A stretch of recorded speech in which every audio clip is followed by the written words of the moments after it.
viene el ídolo de Paco. Muy buenos días a todos ustedes y pásense la vida. Gracias.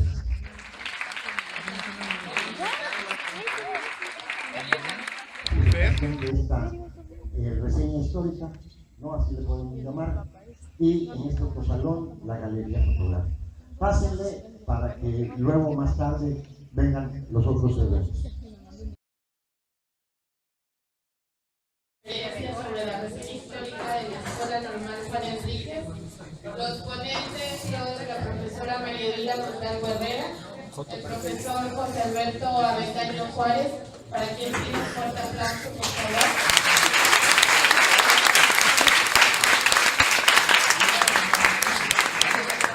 Nos acompaña también el profesor Carlos Rodríguez Springa.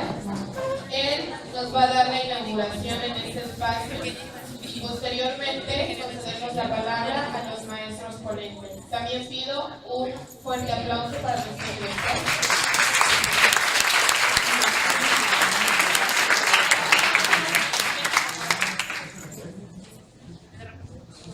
Muy buenos días, señores. El que desconoce su historia está sujeto a cometer los errores ya cometidos que pueden ser evitados. Y por otro lado, es siempre conveniente conocer cuál es el origen de la escuela, cuál ha sido su desarrollo, porque hoy a nosotros nos toca tener suerte de estar aquí presentes. Es importante para todos los aquí presentes, los que actualmente habitamos diariamente estos espacios, como también para aquellos que han egresado de esta escuela, conocer y profundizar en ese devenir histórico que la institución ha tenido. Yo creo que va a ser muy ilustrativo, ¿no? Hay muchos datos importantes por conocer, hay muchas cuestiones anecdóticas, y bueno, creo que el maestro Alberto Avendaño y la maestra Elvira llevan un largo rato trabajando en esta recuperación de esos acontecimientos por los que en esta misión histórica de la Escuela Normal Juan Enríquez podemos identificar muchísimas cosas que nos van a dar un mayor sentido de identidad y pertenencia a quienes hoy estamos aquí. Entonces vamos a dejarles la palabra a quienes con mucho esfuerzo han hecho esta investigación, que todavía sigue en curso, pero una buena cantidad de datos tienen ya disponible para compartir con ustedes. Sean todos ustedes bienvenidos y prestemos mucha atención a los compañeros que nos van a dar esta visión histórica de la Escuela Normal. Muchas gracias por su atención. Contar con la presencia de ustedes en este día, en este primer encuentro de egresados, porque bueno, no de manera muy continua su Escuela Normal nos manda a llamar para algo. Bueno, ahorita es con motivo de festejar el 35 aniversario de esta Escuela Normal Juan Enríquez, que como ustedes fueron testigos de ella, nació con muchísimo esfuerzo, ¿sí? Nació con muchas ganas de dar ese servicio educativo que los estudiantes normalistas de esta región estaban requiriendo, y que por cuestiones, como lo vamos a ver más adelante, por cuestiones de saturación en la casi única escuela normal oficial que existía, que era la escuela Enríquez Erréxame, ¿sí? En aquel entonces gobernador Hernández Ochoa se dio a la tarea de expedir un decreto donde de alguna forma daba por sentado, ¿sí?, que iba a haber estudiantes, que iba a haber un gran número de aspirantes a estas escuelas normales que él decretaba y que se fueron creando. En un primer momento como escuelas experimentales, porque así se les llamó en aquel momento, y posteriormente ya como escuelas normales, oficiales, que les daban un gran servicio a toda esta región de la cuenca del Papaloapan. Bueno, esta visión histórica de la escuela normal que nosotros representamos tiene el siguiente contenido. Vamos a hablar un tanto de su fundación, la infraestructura la que existía en aquellos tiempos y con la que contamos actualmente. Y que bueno, si ustedes, los alumnos de esta escuela normal, se dan cuenta de que en la actualidad esta infraestructura sigue creciendo, gracias a Dios. Bien, una evolución curricular que les vamos a compartir con lo que iniciamos en aquellos tiempos, que era el plan 79 reestructurado, que era retomado del Enrique Cerrexan, y donde cuando fuimos llegando nos daban el nombre de la asignatura y nos decían adelante, ¿sí? Adelante, este es el curso que tú vas a dar. Y nosotros pedíamos el programa, pedíamos los materiales y nos decían: no existen, tienes que conseguirlos, ¿sí? Este es el nombre de la asignatura y tú creas tu programa y crea los referentes y auxiliares didácticos que creas necesarios para ello, ¿sí? Bueno, ese era el plan 79 y lo fuimos, y conforme se fueron dando los cursos, se fueron construyendo dichos programas, ¿sí? Luego llegamos al plan 81 reestructurado, y que luego le llamamos plan 82, para la primera generación de educación de profesores, de educación preescolar, porque anteriormente nosotros iniciamos ofertando la carrera de profesores de educación primaria exclusivamente, ¿sí? A la última generación, que está una egresada de ese plan de estudios, ¿sí? En esa generación, que era el plan 81 reestructurado, que le denominamos plan 82 posteriormente, a la última generación se les da un curso de habilitación para trabajar en educación preescolar, porque había un alto número de plazas de educación preescolar que necesitaban ser llenadas con maestros ya egresados de normales, no con maestros como anteriormente se había dado, ¿sí? Con maestros que se reclutaban porque sabían leer y escribir, y se les daba la plaza y se les daba una clave y les decían: esta es tu asignación y adelante. Bueno, ya con el plan 82 reestructurado, que se aplica también, según un porcentaje de ello, se aplica con esta última generación de profesores de educación primaria, ¿sí? Se aplica, que era que fue 82-86, fue esa generación, 82-86, donde se les da el curso de habilitación y se les da la plaza de educación preescolar, ¿sí? Para trabajar, para atender ese nivel educativo. Posteriormente, ya en 1984, se eleva la carrera a licenciatura, ¿sí? También por decreto presidencial, siendo presidente el señor de la Madrid Hurtado. Pues cuando él es el que construye este decreto y lo da a nivel nacional para que todas las escuelas normales del país ofertaran ya la carrera de licenciados en educación primaria y licenciados en educación preescolar. Pero ahí la sorpresa, cuando nosotros teníamos, ¿sí? La mayoría de profesores en educación primaria eran los que habían egresado. Bueno, ahora aquí se amplía la matrícula para la educación preescolar por el número de plazas vacantes que había, ¿sí? Que no podían ser cubiertas. Entonces los grupos, ¿sí? Que eran 3 de educación primaria se reducen a un grupo de educación primaria nada más y 2 de educación preescolar, que fue lo del plan 84. Y aquí hay egresadas también de ese plan 84. Aquí hay maestros que están presentes.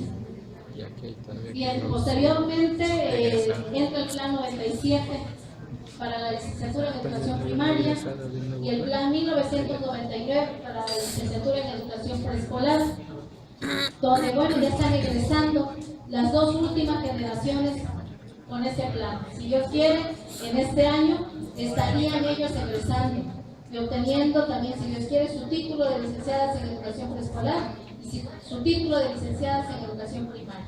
También aquí están presentes gente que próximamente estaremos llamando egresados de esta escuela normal San Enrique. ¿Sí? Bien, posteriormente en 2012, el plan 2012, así se le llama, que es el que está vigente. Tenemos generaciones de primero, segundo y tercer grado. Sí, con este plan 2012. Y también le llamamos vigente porque, bueno, está también, está entrando pues este plan y es con el que estamos trabajando y es con el que se les está ofreciendo el servicio para formarse como licenciadas en educación preescolar y licenciadas en educación primaria.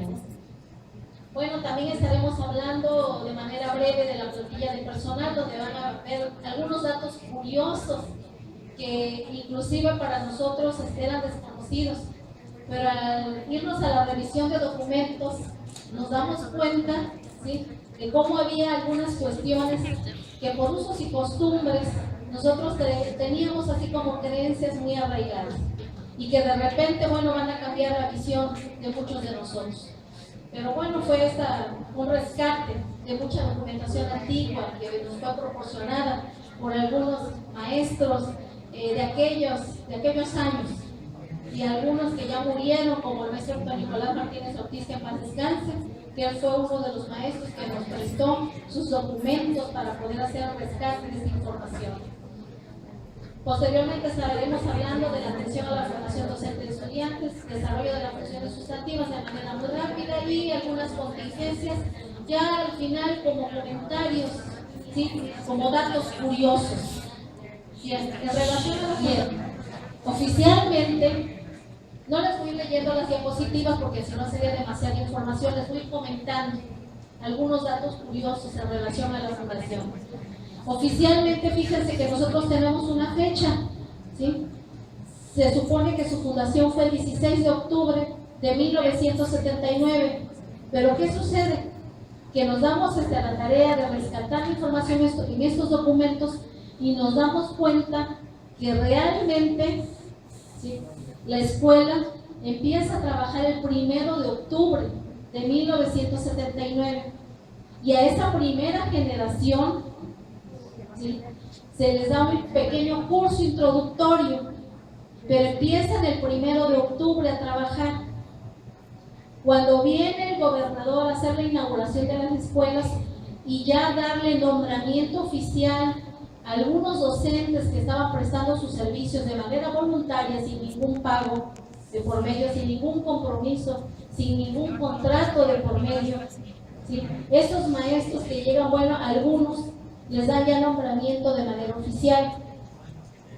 Y en aquel entonces el que estaba liderando la situación de la Escuela Normal Juan Enríquez es el maestro Octaviano Corro. Y a él no se le da el nombramiento de director, que ese es un dato curioso también. A la que se le da el nombramiento de directora y ya llega nombrada desde Jalapa, es la maestra la que se considera como primer directora de esta escuela normal, la maestra Xochitl Adela Osorio Martínez, ¿sí? Y ella realmente viene ya con su nombramiento. Y ella llega y se encuentra que había ya estado trabajando y organizando la situación escolar el maestro Octaviano Corro. Y él prácticamente, al llegar la maestra Xochitl Adela con su nombramiento, él queda fuera de la jugada, diríamos por ahí. ¿Sí? Queda fuera el maestro y la que se queda como directora ya oficialmente y llega a tomar posesión de la escuela, la maestra Xochitl, el 16 de octubre de 1979. Como ya en ese momento, a partir de esa fecha, ya se dan nombramientos oficiales de directora, de secretaria, que era una maestra alvaradeña, para gusto de algunos alvaradeños que están aquí presentes, ¿sí? La maestra María Elena Zamudio, quien era secretaria de la ESMA, pero por invitación del maestro Jorge Lara de la Fraga, ¿sí?, que en aquel momento era el subdirector de educación superior dentro de lo que era la Dirección de Educación Popular, a la que nosotros pertenecíamos como escuela normal. Pertenecíamos a la Dirección de Educación Popular, a la Dirección de Educación Básica, a esa pertenecíamos. Ellas eran nuestras máximas autoridades educativas. Quien lideraba la Dirección de Educación Popular era la maestra Laura Mora Muñoz, que en paz descanse. ¿Sí? Y de ahí el subdirector de Educación Superior era el profesor Jorge Lara de la Fraga, un alarareño él, que invita a la maestra María Elena Zamudio, ¿sí? Y le da nombramiento de secretaria, lo que es ahora la jefa de control escolar, así que en aquel momento se le denominaba secretaria de la escuela, no oficial administrativo, no confundamos, sino que era una especie de subdirección. El ser secretario era como ser un subdirector más. Y ella y la maestra Xochitl, la maestra María Elena Zamudio, que en la ESBA se viene invitada por el maestro Jorge Lara de la Fraga, se viene a fungir como secretaria aquí a la escuela normal, junto con la maestra Xochitl, ya las dos con nombramientos oficiales, empiezan a liderar los trabajos académicos que aquí ya se estaban desarrollando. Se denomina escuela experimental. Ahí en el Cesar de Tantoyuca se funda la escuela normal. Y las otras tres, ya que mencioné junto con, junto con Juan Enríquez, sí se les denomina escuelas experimentales. Y donde su propósito fundamental era formar maestros rurales. Eso nos lo dice el mismo decreto, ese decreto que ahorita mi compañera les está presentando. Y ya habla de, cómo hay que formar maestros que se van a ir al medio rural, que tienen que estar realizando su carrera por 4 años, ¿sí? Es decir, 8 semestres, donde se van a dar un primer curso, que es el curso introductorio, que se les daba en el mes de septiembre, después el curso ordinario, ¿sí? Que se daba durante todo el ciclo escolar, pero como era semiescolarizado, porque así empezamos nosotros con esa modalidad de escuela semiescolarizada, es decir, los alumnos que aquí se estaban formando permanecían una gran parte del tiempo en las escuelas de práctica, bajo la asesoría de un maestro tutor, que era un maestro experto, un maestro experimentado, que los iba guiando en ese proceso de formación profesional. Y permanecían en las escuelas de práctica de lunes a viernes. ¿Sí? Y regresaban a la escuela normal, a su curso ordinario, los sábados y domingos. ¿Sí? Aquí estábamos en clase, todos los sábados, todos los domingos. Es decir, los maestros no teníamos día libre, los maestros teníamos que trabajar, ¿sí? De lunes a domingo, igual que los estudiantes, porque los estudiantes estaban en sus escuelas de práctica de lunes a viernes y sábado y domingo en la escuela normal recibiendo clases y haciendo un montón de actividades que tenían que realizar. Bueno, entonces pero eso forma parte del decreto. También estaba el curso complementario que se daba en el mes de febrero. Entonces ese curso complementario donde ustedes llegaban, donde los alumnos llegaban y también trabajábamos de manera intensiva 2 semanas con ellos. Terminaba el curso ordinario, que terminaba en junio, finales de junio, y todo julio y agosto era el curso intensivo, ¿sí? Donde estábamos aquí de lunes a viernes y a veces hasta los sábados, porque todos los sábados yo les estaba entregando documentación para que se fueran a practicar. Entonces, de lunes a viernes y sábado entrega de documentación. Prácticamente en ese curso intensivo en julio-agosto solamente tenían libres el domingo. Y ya les dejábamos libre el domingo porque se tenían que trasladar a sus escuelas de práctica. El gobernador y el secretario de gobierno. El gobernador Rafael Hernández Ochoa y Emilio Gómez Víguez, que era el secretario. ¿Sí? Bueno, se expide, fíjense bien otro dato curioso. El decreto se expide en mayo de 1980, cuando nosotros ya la escuela normal tenía 7 meses de haber iniciado labores. ¿Sí? Y es cuando el gobernador expide el decreto, porque antes estaba en análisis. Es decir, esa primera generación, ¿sí?, que llega a la escuela normal, realmente estaba en el limbo, por así decirlo, porque no tenía la seguridad de que sus estudios les fueran reconocidos. Todavía no estaba autorizada de manera oficial que esta escuela normal les proporcionara ese servicio educativo. Es un dato curioso, ¿no?, que por ahí les mencionamos. Pero bueno, esta es la fecha del decreto y esta es la realidad que en aquel momento vivía la escuela normal Juan Enríquez. Bien, aquí hay una información de lo que el maestro Héctor Nicolás Martínez Ortiz tenía en sus notas, en esos documentos antiguos que él nos proporcionó estando en vida, ¿sí? Tenía los nombres de estas docentes que habían dado el curso introductorio a esa primera generación en esos primeros 15 días de octubre. Y él dice en sus notas, dice, se puede mencionar categóricamente que estos son los verdaderos maestros fundadores de la Escuela Normal Juan Enríquez. Así lo dice él. Yo ahora me estoy repitiendo sus palabras en esas notas. Y aquí tenemos gente de aquí de Tlacotalpan. La maestra María Antonia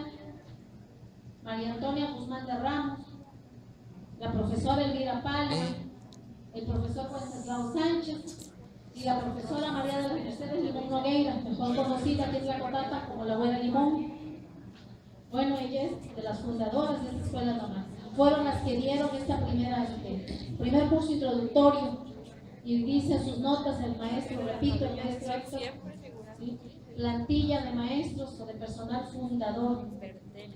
Ya estando, todavía llegan y están, llega la maestra Xochitl como directora, ellos seguían trabajando en el curso introductorio, llega la profesora Elena Zamudio como secretaria, la señora Esther Romero Gutiérrez, la primera auxiliar administrativa, que en paz descanse también, la señora Esther Romero Gutiérrez, la señora Rosa Luisa Rojas Bertelli como auxiliar de intendencia. Ella es la primera intendente de esta escuela normal. Les digo que hay datos que no son reconocidos así por nuestras creencias, por nuestros conocimientos, que sin embargo están en los documentos. Ella fue la primera intendente, nada más que sin plaza. Ella era intendente de la escuela primaria Juan de la Luz Enríquez y prestaba sus servicios a la escuela normal. Como ahí nos prestaron las aulas de esta escuela primaria Juan Enríquez, nos prestaron su edificio, ¿sí? Porque recuerden que cuando se crea esta escuela no había absolutamente nada. Entonces, en ese sentido, bueno, llegan estas fuentes a querer trabajar, a querer colaborar. Y doña Huicha, la señora Rosa Luisa Rojas Bertelli, que cariñosamente decíamos doña Huicha, ella presta sus servicios siendo intendente de la primaria. Ella no tenía ningún compromiso con la escuela normal. Sin embargo, ella de manera voluntaria, de manera muy generosa además, decide prestar sus servicios de intendencia a la escuela normal. Ella invita a la señora Guadalupe Rendón, señora Lupita, ella la invita como su auxiliar para que le ayudara a limpiar las aulas, los baños, etcétera, y a dar el servicio de general de intendencia a la escuela normal. Y cuando llegan las plazas, ¿sí? La señora se le iba a otorgar a doña Huicha, y ella tenía plaza en la primaria Juan de la Luz Enríquez, pero ella decide dársela a Lupita, porque Lupita era su auxiliar y no tenía plaza. Entonces, oficialmente, ya con nombramiento, la primera intendente es la señora Guadalupe Rendón. Sin embargo, bueno, ahí están los documentos y ahí están los datos, ¿no? Bien. Posteriormente, ya la segunda plantilla, ¿sí? Por así decirlo, de personal docente, cuando empiezan ya con el curso ordinario, a partir del 16 de octubre, cuando se funda la escuela normal, bueno, aquí tenemos al maestro Héctor Nicolás Martínez Ortiz, que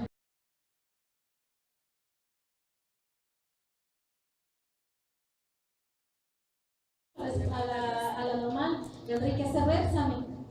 Él apoya desde su fundación y él crea las condiciones propias para que esta escuela se quede en el estado de Veracruz.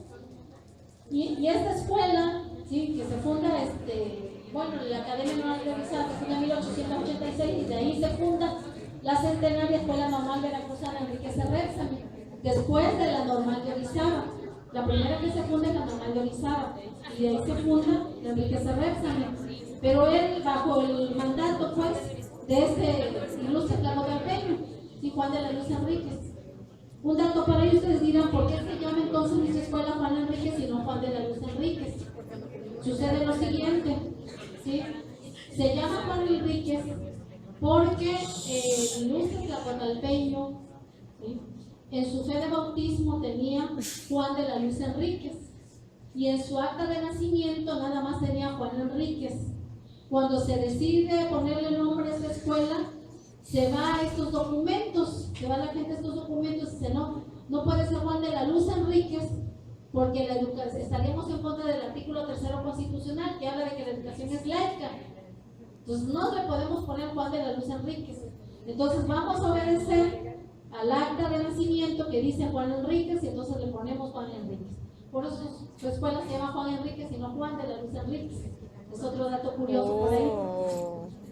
Por eso es que la normal no tiene escuelas que se habían denominado escuelas experimentales. Y nosotros ya con mucho temor, porque se cierra la Manuel R. Gutiérrez y Sayula de Alemán. Posteriormente se le da el aviso a la Carlos A. Carrillo. Nosotros ya seguimos nosotros, ya nos cierran la escuela. Y toda la gente por acá por Tlacotalpan, porque quiero decirles que hay otro dato curioso, eso es de manera oral también, es la información, otro dato curioso. Cuando la escuela normal se funda en Tlacotalpan, ¿sí?, ya ven que siempre han andado así en pique con los de Alvarado. Entonces la ciudad de Alvarado empieza a hacer gestiones políticas para llevarse la escuela normal de aquí, porque ellos decían que la promesa de Jorge Lara de la Fraga, porque él era alvaradeño, había sido que la escuela se iba a fundar en Alvarado y no en Tlacotalpan, que es...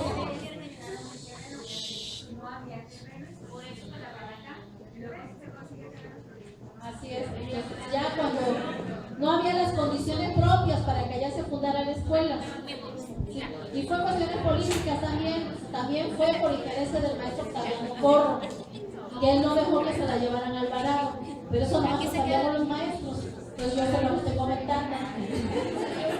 El maestro Octaviano Corro luchó mucho para que se quedara en Tlacotalpan, y los alvaradeños junto con Jorge Lara de la Fraga luchaban para que se fuera Alvarado, ¿sí? Se vieron a Alvarado y se tuvieron que acordar.